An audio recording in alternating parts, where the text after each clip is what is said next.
बाँके जिल्ला समिति कार्य घोषणा भएको हुँदा आज मलाई यहाँ बोल्न दिनु भएको हुँदा म धेरै अति नै खुसी छु र यो हाम्रो सचेत नेपाली पार्टीका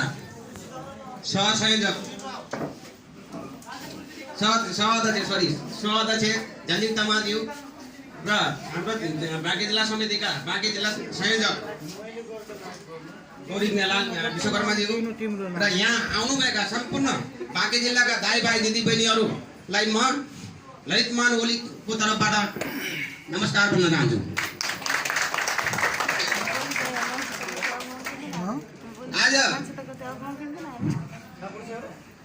आज हामी यहाँ बाँके जिल्लामा उपस्थित भएर के गर्नको लागि यहाँ जम्मा भएका हौं त? हामीलाई के समस्या भएर हामी यहाँ आएका हौं त? केही न केही समस्या भएर हामी यहाँ यस ठाउँमा आएका छौं र यसको लागि केही भन्न चाहन्छु म हजुरहरुसित, केही सोध्न चाहन्छु म हजुरहरुसित। म पनि तपाई जस्तै मान्छे थिए, तपाईहरुको जस्तै मान पनि काम खोज्दै खोज्दै खोज्दै पूर्वदेखि पश्चिम उत्तरदेखि दक्षिणसम्म म पनि जान्थे, तर कहीं पनि मैले नि काम पाउँदैन थिए किनभने मेरो सोच हुँदैन थियो, कोही फोर्स हुँदैन थियो, किनभने म गरिबको छोरा थिए, मलाई कहीं पनि नोकरी पाउँदैन, कहीं पनि मलाई चाहिँ केही आशा पाउँदैन थिए। त्यसकारण हामीहरूले के नोकरी पाउनु पर्दैन, हामीले तिरेको करबाट यिनीहरूले खाने, हाम्रै करबाट यिनीहरूले भ्रष्टाचार गर्ने, कसले गर्दैन भ्रष्टाचार? कुनै पार्टीले गरेको छैन आजसम्म। हामीले कांग्रेसलाई हेर्यौं, म पनि कांग्रेसबाट चाहिँ सम्बन्धित थिए, मेरो बुवाहरू पनि गाउँमा पञ्चायती कालबाट चाहिँ मुखिया हुनुहुन्थ्यो, पञ्चायती कालबाट चाहिँ पञ्चप्रधान हुनुहुन्थ्यो, तर त्यही पनि हामीहरूले चाहिँ केही नोकरी पाउँदैनौं किनभने उहाँको फोर्स पुग्दैन थियो त्यहाँ। त्यही कारणले गर्दा आज हामी सचेत नेपाली पार्टीमा किन चाहिँ जोइन हुँदैछौं त? म पनि तपाईहरु जस्तै घुम्थे फिर्थे फलाना गर्दै गर्दै पुरै जंगलतिर घुमिरहेका थियौं हामीहरु पनि, जस्तै तपाईहरु जस्तै तपाईहरुले पनि खोजिरहनु भयो होला, कहीं नोकरीको लागि कसैको चाकरी गर्ने, कसैको गर्ने सोच लगाउने भनेर सोचिरहनु भयो होला। अब पर्दैन, सोच लगाउनु पर्दैन। अब यदि हाम्रो सचेत नेपाली पार्टीमा जोइन भएर आउनु भएको छ भनेपछि तपाईलाई सचेत कसैको सोच लगाउनु पर्दैन। हाम्रो पार्टीको निधारण भनेको के हो भनेपछि सर्वपहिचानवाद, समाजवाद, नागरिक समाजवाद, त्यसपछि समुदायवाद। यो भनेको त भन्छन् सबैले सर्वपहिचानवाद के हो यो, तर बस नागरिक समाजवाद भनेको के हो तपाईहरुले पहिले पटक सुन्नुभएको होला। तर सर्वपहिचानवाद भनेको नेपालमा, हाम्रो देश नेपालमा सबैले चिन्ने कस्तो छ, गरिब छ कि धनी छ कि नोकरी छ कि छैन, खाना छ कि छैन, त्यो पहिचान गर्ने हो, त्यसलाई भन्छ सर्वपहिचानवाद। त्यसपछि नागरिक समाजवादमा यदि यो चीज लागू गरिन्छ, पुगे कि पुगेन, उसले चाहिँ खाना पाएको छैन, उसलाई चाहिँ नोकरी पाएको छैन र त्यसले पाउनु परेको पाएको छैन भनेर त्यो खोज्ने हो नागरिक समाजवादमा। यदि त्यो सबै पूरा भइसकेको छ भने समतावादमा पुग्छ। समतावाद भनेको के हो? कोही धनी होला, कोही गरिब होला, यहाँ साम्यवाद हुन सक्दैन। जो माओवादीले यो भाषण गरिरहेको छ साम्यवाद भनेर, चाहिँ साम्यवादमा कहीँ पनि विश्वमा कहीँ पनि कामयाब हुन सक्दैन। तर हुन सक्छ, कोही धनी हुन सक्छ, कोही गरिब हुन सक्छ, तर चाहिँ समतावाद भनेको खुसीसित मर्ने हो। हामी खुसी चाहिँ छैनौं, नोकरी छ, पैसा छ, धन छ, सम्पत्ति छ, छोराछोरी छ, सब छ, तर हामी खुसी छैनौं भनेपछि त्यो समतावाद होइन।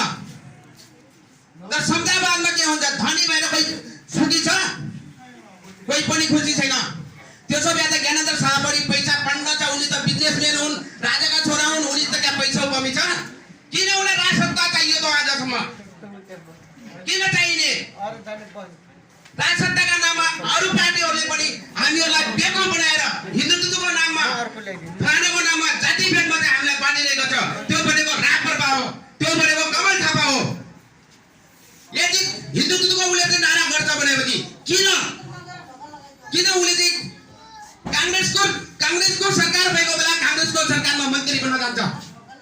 एमालेको सरकार भएर एमालेमा मन्त्री बन्न किन जान्छ?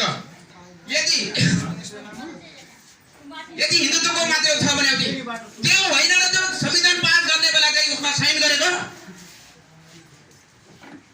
यदि हिन्दुत्व चाहिन्छ भने उसले किन साइन गर्यो? आज म चाहिँ राजावादी हुँ। राजावादीमा कलंक हुने यिनीहरू हाम्रो देशको लागि कांग्रेस होस्, एमाले होस् या माओवादी होस्, यिनी कलंक धप्पा हुने यिनीहरू हाम्रो नेपालको लागि। हामीहरूलाई जाति भेदमा लडाइरहेका छन्। कसैले युएनओ भनेर लगाएछ, कसैले एमएनओ भनेर लगाएछ। तर अब सचेत नेपाल पार्टीहरूले यिनीहरूका चाहिँ जो झुटा मुकुटा लगाइरहेका छन् नाङ्गो झार बनाएर देखाउनेछ। सचेत नेपाली भनेको अब चाहिँ सिंह भएर जन्मिनेछ, गाउँ गाउँदेखि जन्मिनेछ।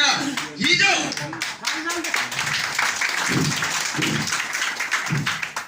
एउटा त्यही भिडमा यही उसमाथि एउटा थियो सिंह भनेको, उही पनि काठमाडौँबाट भाषण गर्थ्यो। त्यसको नाम हो पन्ने प्रसाद बसाई। हिजो एक थियो भने आज 77 जिल्लामा म घुमेको छु, म पुरै ठाउँमा गएको छु। यहाँ नेपालगञ्ज पनि म 14 पटक गएर चाहिँ यहाँ बोलिसकेको छु। त्यसकारण त्यो एउटा छेडले गर्दा हिजो एउटा छेड थियो भने आज सचेत नेपाली पार्टीमा सिंहहरू कम से कम पनि 3.5 लाख भइसकेका छन्। तर आज मैले नेपालगञ्जमा देखेँ, फर्स्ट टाइम हो मैले चाहिँ हजुरहरूलाई देख्दाखेरि बडा खुसी लाग्यो। तर हजुरहरू चाहिँ मान्छे होइन, तपाईँहरू पनि सिंह हो। तर त्यसको लागि सिंह जति पनि बुढो हुन्छ, जति पनि भुको हुन्छ, उसले घाँस खाँदैन, उसले जेगाले माछै खान्छ। तर यो खान सिक्नुपर्छ, सिकाउनुपर्छ। अब तपाईँहरूले नै सिकाउने हो। वडाबाट सिकाउनुपर्छ, पालिकाबाट सिकाउनुपर्छ, नगरपालिकाबाट चाहिँ तपाईँले सिकाउनुपर्छ कसरी चाहिँ गर्ने हो। यिनीहरूलाई भ्रष्टाचार गर्न त दिन्न। अब यिनीहरूलाई देश लुट्न दिन्न। आजसम्म देश लुट्दै कहिले मधेसीका नाममा लुटे, कहिले चाहिँ पहाडीका नाममा लुटे, कहिले चाहिँ जनजातिका नाममा लुटे। अब हामीहरू जाति भेदमा लड्ने होइन। हाम्रो सचेत नेपाली पार्टी नै मन मिलापको पार्टी हो। हाते मालो गर्दै जाने हो। कानमा कान लिएर आउनुहोस्, कानमा कान लगाएर हिँड्नुहोस्। कसैले पनि टक गर्न पाउँदैन।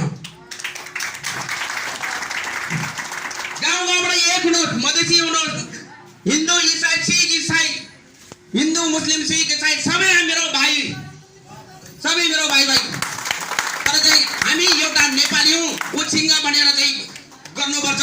हिजोसम्म हामी स्याल भइरहेको थियौँ, त्यही भएर यिनीहरूले हामीलाई ड्राई धम्काएर खाइरहेका छन्। अब खाना दिइँदैन। हिजो माओवादीबाट फुटेका चाहिँ केही साथीहरू छन् विप्लवका। I meet so many times in the mountains. So many times I meet them. Then after he told me, अरे ये तो बक्कर जन्मेको पार्टी हो। अरे वो व्यक्तिलाई के था? सचेत नेपाली पार्टीले 77 जिल्लामा 3.5 लाख बनाइसक्यो शेयर। एक वर्षभित्रमा 3.5 लाख करिब शेयर जन्माइसकेको छ एउटा शेयरले। माओवादीले कति जमाएको छ? 3.5 वर्षमा पनि 1.5 लाख बनाएको थिएन। तर सचेत नेपाली पार्टीले 3.5 लाख बनाइसकेको छ। आज जोडिने हुनुहुन्छ आजै पनि शेयरहरू, शेयरनेहरू। अब उसले भन्ने छौँ हामी, देख हाम्रो चाहिँ शेयरहरू, यिनी शेयर देश विकासको लागि हो। तिनीहरूको लागि लुटेर खाने चाहिँ मान्छे होइन हामी त्यो शेयर हो। अब त्यो शेयर बन्न जरुरी छ। नेपाललाई चाहिँ कहिले चाहिँ कांग्रेसकोले लुट्या छ, कहिले माओवादीले लुट्या छ, कहिले ल्याछ। तपाईहरुलाई के दियो? आजसम्म नोकरी दियो? कोही माओवादी हुनुहुन्छ भने यहाँ मलाई चाहिँ भन्नुहोस्, तपाईले चाहिँ नोकरी दियो? गएर हेर्नुहोस्, त्यही माओवादीका जसले तन धनसित तपाईको सेवा गर्यो, आज ऊ अपाङ्ग भएर बसेका छन्, दबाई गरेर पाएको छैनन्। उनको हालत नाजुक छ। के गर्यो? दुई पटक प्रधानमन्त्री बनेर एउटा जाबो एउटा चाहिँ वो क्या भन्छ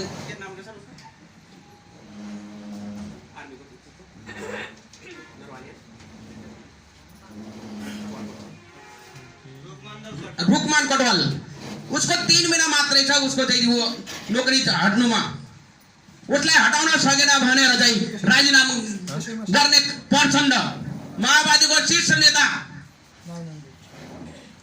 ले राजीनामा दिन्छ भनेपछि उसको पार्टी कस्तो होला बन्दुकको भरमा चाहिँ मार्छु र काट्छुको भनेर चाहिँ देश लुटिरहेको छ यिनीहरूले अझै पनि त्यही बाटामा विप्लव हिँडिरहेका छन् कोही हुनुहुन्छ यहाँ विप्लवका साथीहरू भनेपछि म कुरा गर्न I would like to talk with him